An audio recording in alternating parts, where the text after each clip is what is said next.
You just listened to the first 16 measures of John Coltrane's Giant Steps, performed twice, which is what happens in Coltrane's original recording of the piece. These 16 measures contain the main harmonic progression of the piece, and in this video I will perform these opening measures in 4 different temperaments. Since this harmonic progression is more commonly known as the Coltrane Changes, I will also refer to it by that name from now on. The video will be structured as follows. First, I will offer a little background on Giant Steps. Then, I will provide a harmonic analysis of the Coltrane Changes and explain why it's an excellent means of demonstrating different temperaments. Next, I will briefly describe the 4 temperaments I'm using. Then you will hear the 4 different performances of the Coltrane Changes in 4 different temperaments. And finally, I will address the practical implications of this demonstration. Giant Steps was recorded in 1959 and released in 1960 as the opening track of the album Giant Steps, arguably one of the most influential albums in the history of jazz.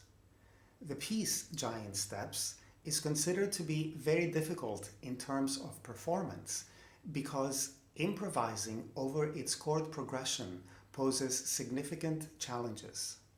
In fact, many commentators have drawn attention to the pianist of the original recording, Tommy Flanagan, and his apparent difficulty at being able to improvise convincingly during his solo, as his performance seems hesitant.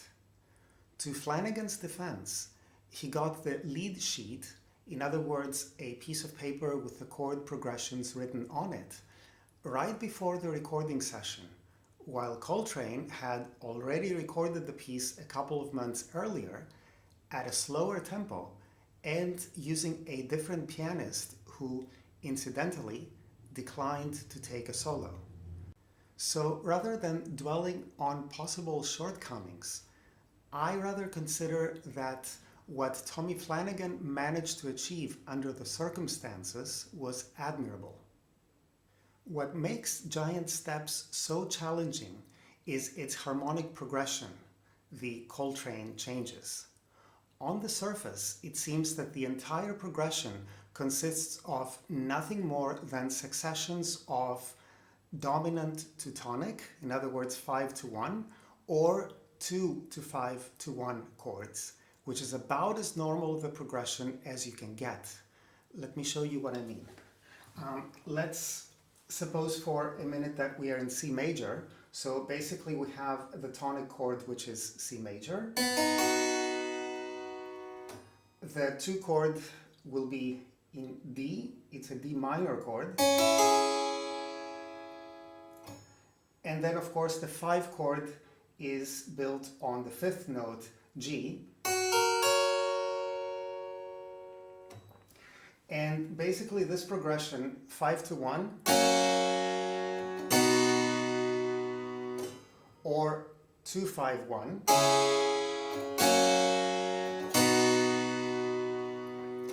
is quite common. There is nothing really unusual about that. Now, in the Coltrane Changes, all these 3 chords are 7th chords rather than triads. What that means is that we're adding an 3rd above the final note. So, for example, again, considering we are in C major, this becomes a major 7th chord in the tonic. The 2 chord starting on D is a minor 7th, and then on the dominant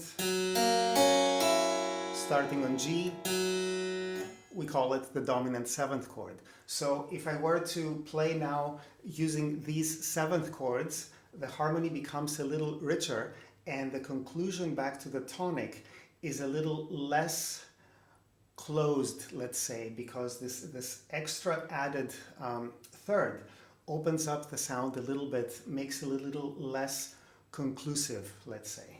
So I can have something like this. 5 chord.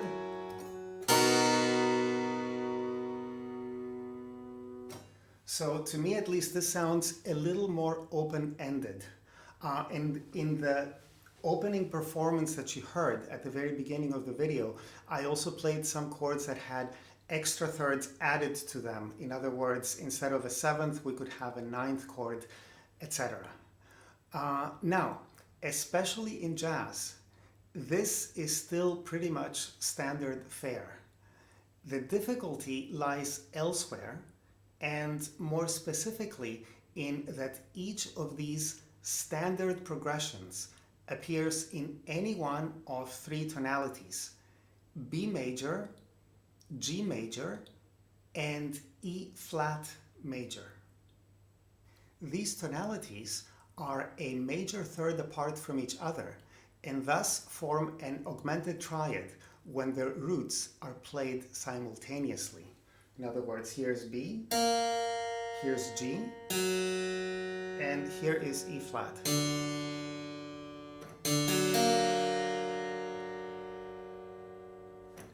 But in terms of their relation to one another, they are quite unrelated, and we can see that in their key signatures. So G major has only 1 sharp, F sharp, B major has 5 sharps, and E flat major has 3 flats. What this means is that each one of these tonalities is made up of a very different set of notes. So for example, if we take G major, you notice that I'm basically playing the white keys with the exception of F sharp. However, if I play B major,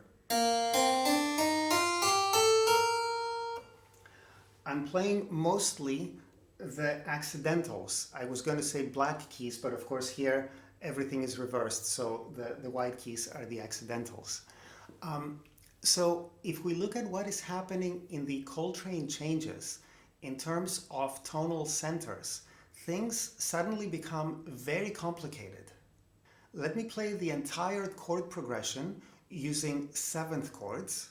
As I mentioned before, we have 3 different types of 7th chords depending on whether we have a tonic chord, a 2 chord, or a 5 chord.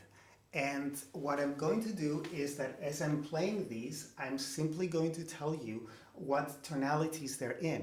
I'm not going to name every single chord because I want you to hear these, but basically every time you hear, let's say, 2 chords in a key, that is a 5 to 1 progression. If there are 3 chords in a key, then it's a 2 to 5 to 1 progression. So we start in B major, and immediately the 2nd chord we move to G. E flat, G, E flat, B, E flat, G, B,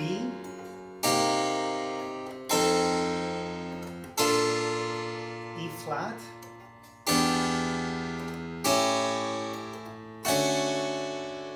B, and here we stop on a dominant chord because what's going to happen is that the 1st chord of the progression gives us the resolution to the tonic. In other words, the Coltrane Changes loops back from the end, the dominant chord of B, to the very 1st chord, which is our tonic B major. Considering the very fast tempo of the piece, we have a dizzyingly fast succession of tonalities far apart from each other, with a correspondingly dizzyingly fast succession of chords. In total, within 16 measures, there are 26 chords and 10 key changes. Now imagine having to improvise without having seen this progression before, and you're also being recorded. This is exactly what Tommy Flanagan was up against. On to the temperaments. I think the best way to view the multitude of existing temperaments is that each temperament has a different set of compromises, and those compromises largely reflect different aesthetic preferences. For example, the most prominent temperament of the 20th century, equal temperament, primarily aims at making every tonality playable, although it's a misconception to think it's the only temperament that can do that. More on that in a bit. But the way equal temperament achieves this aim also creates several disadvantages. First of all, there are no pure intervals. Secondly, while all fifths are slightly narrower than pure, all major thirds are much wider than pure. This may not seem like a big deal to anyone used to equally tempered thirds. However, once you have heard what a pure major third sounds like, equally tempered thirds don't sound particularly pleasant. Finally, since all intervals are equally tempered, there is no key collar, so all major tonalities sound exactly the same, and all minor tonalities sound exactly the same. The four temperaments I will use in this demonstration are quarter comma meantone, Rameau, Kirnberger III, and Werckmeister III. Since I have talked about all four of them in previous videos, here I will briefly mention their characteristics and will provide links in the video description to the videos where I discuss them in more detail. You can think of quarter comma meantone as a sort of antithesis to equal temperament. The emphasis is on retaining as many pure major thirds as possible, meaning that we have 8 pure major thirds. All these pure major thirds, however, come at a price. The remaining 4 thirds are very wide, and the fifth between A flat and E flat is extremely wide. Technically, it is really a diminished sixth between G sharp and E flat, and you can probably guess why it is commonly referred to as the wolf fifth. Incidentally, there are no enharmonics in meantone, and each accidental key has only one function, so A flat does not exist. There is only G sharp. Especially from our modern perspective, the major disadvantage is that only a limited number of tonalities are playable. However, composers of the 17th century familiar with the characteristics of quarter comma meantone used it for expressive purposes. And I will put a link in the video description to a video where I discuss a piece whose expressive content relies on quarter comma meantone. You can think of the Rameau temperament as a way of addressing some of the compromises of quarter comma meantone. There are only 4 pure major thirds, but in return, no thirds are very wide, and there is no wolf fifth. This also makes more tonalities playable, although not all tonalities are playable, or at least there are a couple that will sound very spicy. In contrast to quarter comma meantone and Rameau, both Kirnberger III and Werckmeister III belong to what we call circulating unequal temperaments or well temperaments. Think of Bach's well-tempered Clavier. Circulating temperaments allow us to play in all tonalities, So as I said before, it's a misconception to think of equal temperament as being the only one that allows us to do that. The difference is in the tempering of the fifths. In equal temperament, all fifths are equally tempered, while most circulating temperaments have a mixture of pure and tempered fifths. Since in circulating temperaments not all intervals are the same, each tonality has a distinctive personality or color, which to me is an advantage over equal temperament where key color does not exist. The difference between each circulating temperament usually has to do with the fact that each tonality is colored in a different way. And sometimes it can be a matter of personal preference as to which colors a musician prefers. The one distinguishing feature of Kirnberger III, by the way, is that it retains one pure major third between the notes C and E. And now onto the performances. The four versions you are about to hear are in the order of quarter comma meantone, Rameau, Kirnberger III, and Werckmeister III. With all the tuning and retuning necessary, each of the recordings was made on a different day, but I tried to be as consistent as I could with phrasing, articulation, and tempo. The tempo is a little slower than Coltrane's original recording because I wanted you to have time to listen to the different colors of the chords. The score that accompanies the performance is one I made, and the purpose is to highlight the key changes, so here is how to read it.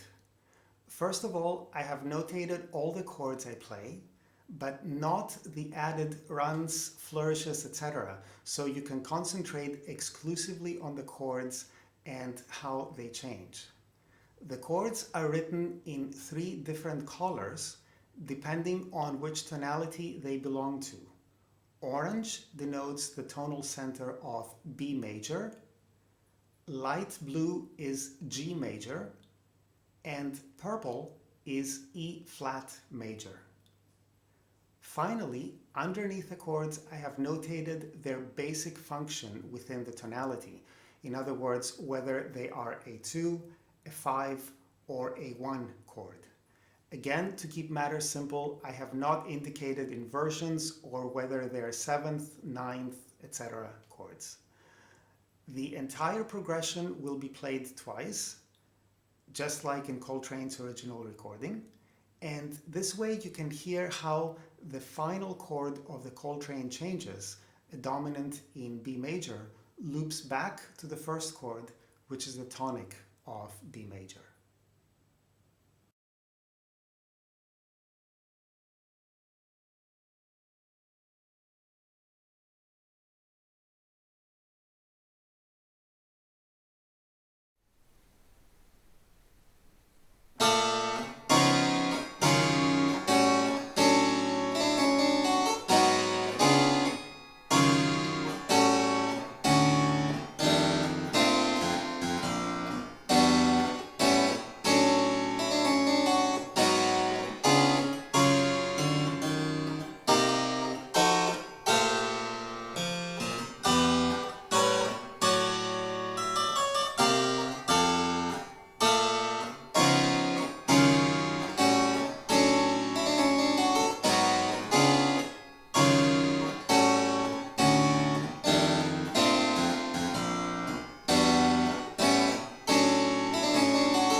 The reason I did not discuss the suitability of these 4 temperaments for giant steps is because I wanted you to draw your own conclusions. Now that you have listened and probably also formed an opinion, here's my personal view. Originally, I had planned to include quarter comma meantone just for fun, because sometimes I enjoy the harmonic clashes that are created when you start playing in tonalities that go beyond the range of what is playable. However, given that B major is quite a bit outside the range of playable tonalities, and that we are constantly dealing with 7th, 9th, and other such extended chords, I was actually surprised that I mostly found it acceptable, although I still wouldn't use it for an actual performance if, say, I were to make a transcription of the entire piece. As for the Rameau, I have mentioned in previous videos that it's my favorite temperament and I try to use it as long as I can get away with it. So I was pleasantly surprised that, to me at least, it works quite well for the Coltrane Changes. Incidentally, the Spinet was tuned to Rameau for the performance at the very beginning of the video and all the demonstrations I did during the introduction. As expected, the 2 circulating temperaments both work really well. If I had to choose between the 2, I would go for Werckmeister III because I find that transitions between tonalities a little more even, but clearly choosing one over the other is a matter of personal choice. I think the practical implications of this demonstration is that not only is it perfectly possible to play even harmonically complex jazz music using historical temperaments, but doing so adds an extra dimension of harmonic color that is missing from equal temperament. And to me at least, this is something musicians could explore further. I think one of the unfortunate developments that took place during the 20th century was the standardization of many aspects of music making, and needless to say, this standardization still informs our current musical aesthetics. And just as we now have, for instance, one type of piano, which was certainly not the case in previous centuries, we only have one type of temperament, which was also not the case in previous centuries. So why not move beyond the grayness of standardization and add a little color and variety to our music making? Thank you for watching.